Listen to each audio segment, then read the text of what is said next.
Bismillahirrohmanirrohim. Assalamualaikum warahmatullahi wabarakatuh. Semangat pagi. Apa kabar guys? Sehat-sehat aja ya.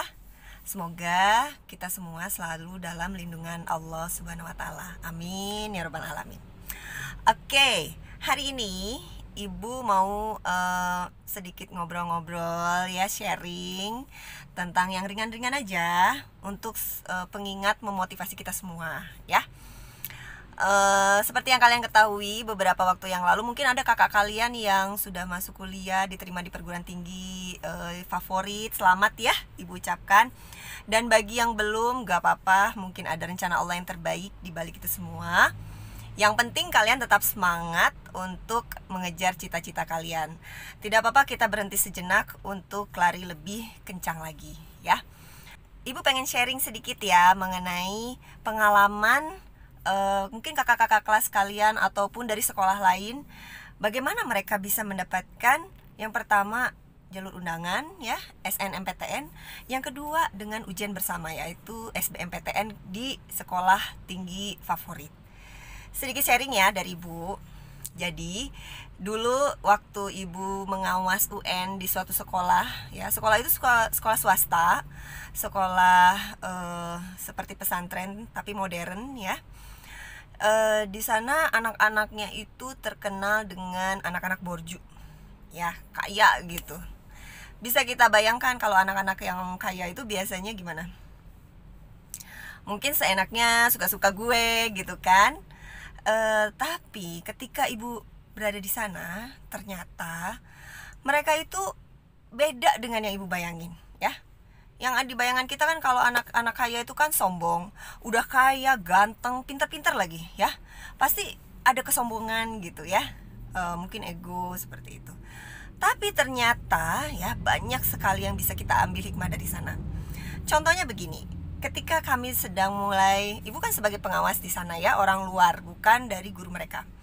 Ketika kami akan memulai untuk ujian UN ya, itu anak-anaknya tuh langsung memimpin doa biasa lah ya, berdoa, kemudian sudah siap. Dan ada siswa yang terlambat datang, dia bawa buku setebel gini ya. Ibu maaf katanya, saya terlambat datang. Terus dia simpen dulu bukunya di meja gitu ya. Oh iya nggak apa-apa. Terus Ibu lihat gitu ya, di atas buku itu seperti ada mind mapping ya, dilipat-lipat gitu warna-warni. Itu catatannya ya. Dalam hati Ibu gini, ini anak udah pinter gitu ya anak-anak ini, tapi masih usaha sampai sebegitunya ya. Itu catatan pertama. Kemudian berdoa seperti biasa, mempersiapkan diri. Ketika itu Ibu minta tolong HP dikumpulkan. Dan ternyata tidak ada satupun yang membawa HP ya. Karena mereka tahu ketika ujian itu tidak diizinkan untuk membawa HP. Tidak ada satupun yang membawa HP. Ada di sana terbetik lagi ya, oh, yang kedua, mereka taat aturan ya. Padahal orang kaya gitu loh ya, orang kaya, cakep, pinter gitu ya, mereka bisa aja yang suka-suka gue gitu kan, tapi ternyata tidak. Kemudian ujian pun dimulai ya, seperti biasa mereka tenang mengerjakannya. Tiba-tiba ada seorang anak yang datang ke depan gitu ya. Ibu maaf katanya, anak itu laki-laki, tinggi, cakep gitu, gagah gitu. Ibu mohon maaf, oh iya ada apa? Boleh saya izin katanya, kenapa, mau ngambil tisu katanya gitu ya. Rupanya dia pilek. Oh iya silakan saja kata ibu teh. Dalam hati gitu ya, sopan banget nih anak gitu. Asa jarang gitu ya Ibu temui di sekolah yang Ibu ajar sekarang, seperti itu sopannya ya. Terus ketika lagi ujian lagi, terus ada anak yang ke depan lagi. Ibu maaf katanya gitu ya. Ya ada apa nak? Boleh minta kertas Bu. Jadi waktu itu ulangan matematika ya. Boleh minta kertas Bu untuk coret-coret katanya. Kurang rupanya kertasnya ya. Oh nggak apa-apa, bilang aja nanti ibu yang antar ke sana. Nggak apa-apa Bu, saya aja yang ngambil. Catat ya. Dia datang ke depan dengan sopan, meminta maaf gitu ya, untuk meminta kertas. Kalau yang kita hadapi, sering kita hadapi gimana?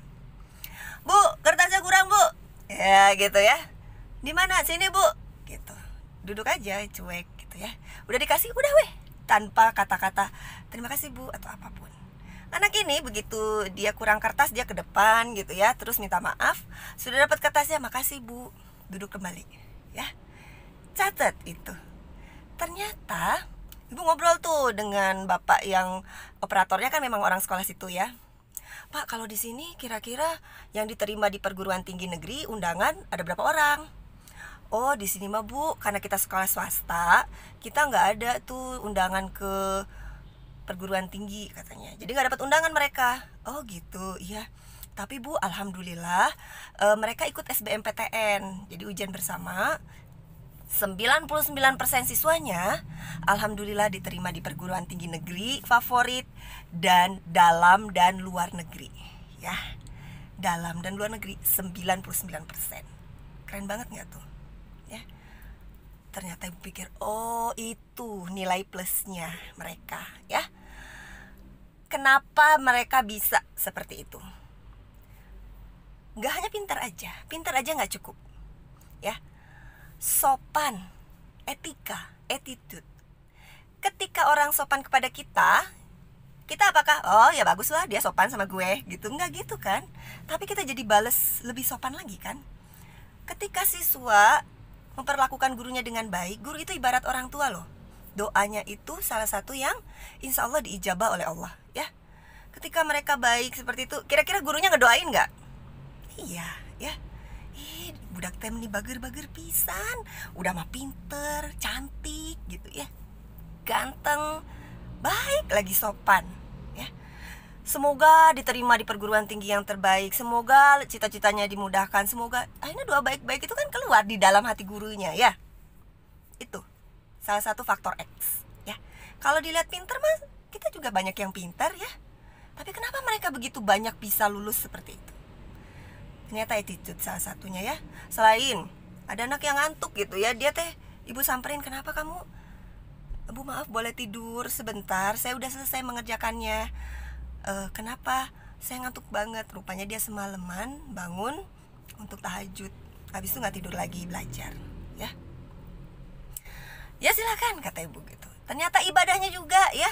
Ibadahnya bagus, belajarnya oke, akhlaknya Masya Allah. Itu guys ya, faktor yang membuat mereka bisa berhasil di dunia, insya Allah di akhirat juga. Kalau kalian pengen seperti itu, coba deh contoh ya. Kita di sini bukannya membandingkan ya, tapi melihat realiti kenyataan. Ujian jam 8 kurang 5 baru banyak yang pada datang. Dan bahkan lewat dari jam 8 baru pada datang. Lari-lari. Bu, maaf Bu, terlambat. Ngos-ngosan, baju gak rapih ya. Iya silakan duduk. Pinjam pensil dong, pinjam pensil. Terus dia ke sekolah bawa apa ya. Dari situ saja sudah tidak siap, sudah terlihat. Gimana bisa kalian memohon sesuatu tapi kalian gak maksimal gitu mintanya ya. Terus udah gitu pernah ibu ngawas ya, datang lari-lari, terus tiba-tiba jatuh. Jadi dia kata ibu, mana HP-nya, dikumpulkan. Oh ya Bu, sambil ngambil HP tuh jatuh sesuatu ya. Apakah itu? Rokok. Coba bayangin ya. Ujian ya, ujian sekolah, penentu kelulusan, bawa rokok. Gimana mau berhasil ya? Hidup itu gimana bisa berhasil kalau seperti itu? Coba dibandingkan dengan itu. Terus ada lagi anak yang datang, Bu mohon maaf, di sekolah yang ibu ngawas itu ya. Bu mohon maaf Bu, ya ada apa? Boleh saya izin ke toilet? Ini anak yang beda lagi ya, di kelas yang sama. Oh ya silakan. Sampai segitunya gitu. Kalau kita tuh biasa, Bu toilet Bu, misi Bu, gitu ya. Terus waktu itu ada kejadian listriknya agak-agak internetnya agak error gitu ya. Terus biasa apa yang dilakukan? Panik atau update status ya, karena ada yang diem-diem bawa HP. Tapi di sekolah itu yang mereka lakukan adalah tidur ya. Kata ibu, anak-anak tunggu sebentar ya, ini ternyata ada gangguan internet, bapak operatornya lagi memperbaiki. Iya Bu. Ada yang berdoa, ada yang tidur, ada yang berzikir ya. Tidak panik, tidak heboh. Bu belum Bu, ini belum juga Bu, belum. Enggak, diem aja. Enggak ngobrol ya, enggak diskusi, nanya jawaban dan sebagainya, tidak. Santai, mereka santai. Karena apa? Sudah siap ya. Mereka udah siap tempur, mau ujian itu udah siap. Mulai dari pelajarannya ya, menghafalkannya dan sebagainya, latihan-latihannya, doa-doanya sudah siap. Jadi tenang menghadapi ujian. Itu mungkin yang ingin Ibu sharing. Walaupun kita sekarang lagi belajar online ya, itu tidak membuat kalian melupakan etika dan attitude tadi. Ya, ingat. Ibu mengingatkan kembali evaluasi dari beberapa minggu pembelajaran kita, dari hasil-hasil tugas kita yang kalian kumpulkan ya. Dari situ Ibu melihat, yang pertama, kalau kalian tidak bisa hadir, mintalah izin dengan baik dengan gurunya ya. Bu, mohon maaf hari ini saya bernama ini kelas ini tidak bisa mengikuti pelajaran karena izin ada misalkan kegiatan lomba 17-an di RT misalkan gitu ya. Kemudian kamu hubungi gurunya, minta tugas atau minta izin tugasnya dikumpulkan terlambat ya. Yang penting ada usaha. Itu. Jangan kemana ini anak tengah ngumpulin, dihubungi sama gurunya ya. Kamu kenapa nggak ini? Oh ya bu, belum ngumpulin tugas bu. Ya. Terus kalau misalkan kalian ingin sesuatu, mintalah dengan baik ya, dengan sopan dan santun. Di grup kalau ada guru yang men-share sesuatu ya, biasakan berkata apa? Terima kasih bu, siap bu, oke baik bu ya. Jangan gurunya ngirim apa gitu ya, materi atau apa, krik krik krik krik, tidak ada yang menyaut, tidak ada yang komen ya. Itu menunjukkan ketidakpedulian ya, cuek, tapi salah tempatnya. Terus tugas yang kalian buat itu kami juga menilai kesungguhannya loh ya. Ada yang ngerjainnya bener-bener sungguh-sungguh, ada yang ngerjainnya asal-asalan aja yang penting jadi. Disuruh rangkuman, tapi yang dikerjakan itu cuma 3 baris, 4 baris, paling banyak juga 1 bait kayak gini. Rangkuman dari beberapa halaman buku, rangkuman dari video yang tayang berapa menit. Masa hanya menggunakan berapa kalimat? Sedangkan ada anak lain yang udah rangkumannya bagus, lengkap, terus dihias ya. Bagaimana ibu membandingkan nilainya? Kita memang tidak mengejar nilai, tapi dari sana kelihatan kesungguhannya. Mana yang benar-benar belajar, mana yang hanya copy paste dari Google. Bukannya nggak boleh ya, silakan kalian cari sumber sebanyak-banyaknya, tapi coba pakai kata-kata sendiri. Jangan langsung copy paste. Apalagi ini copy paste punya temen. Kami tahu loh mana yang copy paste dari temannya. Nilainya beda. Yang memberi dan menerima nilainya sama-sama dikurangi. Bu, kok saya dikurangi? Kan dia nyonteknya ke saya, Bu. Kenapa kamu ngasih? Kamu berarti memberi peluang orang lain melakukan kesalahan. Seperti itu, ya. Jadi Bu mau lihat nih untuk kedepannya gimana? Apakah kalian akan seperti itu juga? Kita belajar online boleh, tapi jangan melupakan sikap akhlak baik ya. Budi pekerti, sopan santun. Jangan merasa, ya nggak lihat ini gurunya, gitu ya. Mungkin ada guru yang langsung menegur, mungkin ada yang diam saja. Diam saja bukan berarti tidak peduli. Bisa jadi hanya menilai, oh anak itu begitu ya. Akhirnya keluarlah nilai. Walaupun kalian bukan pengejar nilai ya, Ibu ingatkan sekali lagi, kita mempelajari sesuatu itu, mengerjakan sesuatu itu bukan karena nilai, tapi ibadah. Belajar itu tuh, belajar itu kan ibadah. Insya Allah akan mendapat pahala ya. Nah, itu saja mungkin sharing pagi ini dari Ibu ya. Nanti insya Allah mungkin teman-teman guru yang lain juga akan ikutan bersama, karena ini modul kolaborasi. Tema kita masih sama. Itu saja untuk semuanya. Tugas untuk hari ini adalah kalian silakan pikirkan ya. Kita kan udah mau PTS ya, udah mau penilaian tengah semester. Penilaian tengah semester sekarang adalah membuat portofolio. Portofolio itu karya terbaik ya. Kalian buatlah karya terbaik dari kolaborasi 3 pelajaran, PAI, seni, matematika peminatan ya. Dari ketiga mapel ini kalian bahas tentang tema kita yang sudah kita lalui kemarin apa? Ya, COVID-19, kajian dari mapel 3 yang tadi ya. Nah, kalian silahkan mau mengeksplor apanya. Pokoknya di dalam situ ada agamanya atau budi pekerti. Kalau yang beragama non-muslim bisa yang budi pekertinya ya. Ada seninya dan ada eksponennya. Materi eksponen. Boleh contoh kasus ya, kasus dalam kehidupan, atau contoh soal yang berkaitan, atau materi, konsep, apapun, pokoknya ada eksponennya, atau membahas grafiknya ya, terserah. Itu kalian buat dalam suatu karya, kalian akan kumpulkan nanti. Karyanya bagaimana Bu buatnya? Bebas, mau sesuai hobi. Misalkan hobi kamu apa? Bernyanyi, berarti bikin nyanyian. Menggambar, gambar atau komik, poster.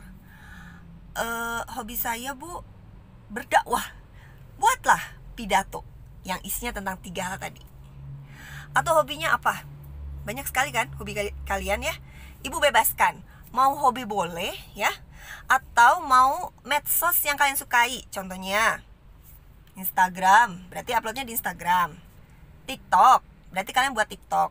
Vlog, membuat video di YouTube, upload ya, boleh. Atau misalkan kalian mau membuat suatu kayak kolase gitu ya, karya kayak gitu, dihias terus dipoto, boleh. Apapun karyanya, kalian silakan pikirkan sekarang mau bikin karya apa. Yang udah-udah nih ya, Ibu kasih contoh ya. Ada yang bikin lagu, ada yang pop up kayak kartu gitu tapi bisa muncul-muncul gitu. Ada yang bikin mind mapping, ada yang bikin komik matematika ya, temanya itu tadi ya, eksponennya. Kemudian ada yang bikin TikTok, ada yang bikin video pembelajaran, ada yang bikin vlog ya. Banyak banget kalian bisa berekspresi. Ibu yakin kalian itu kreatif ya. Anak-anak sekarang tuh kreatif. Salut Ibu. Tinggal diarahkan kreativitasnya itu ya. Oke guys, itu saja mungkin untuk hari ini. Terima kasih atas perhatian kalian semua. Thanks for watching ya. Jangan lupa subscribe. Walaupun kita belajar di rumah dalam bentuk daring ya atau online, jangan pernah melupakan yang namanya etika, attitude, akhlak, dan budi pekerti ya. Itu salah satu penentu.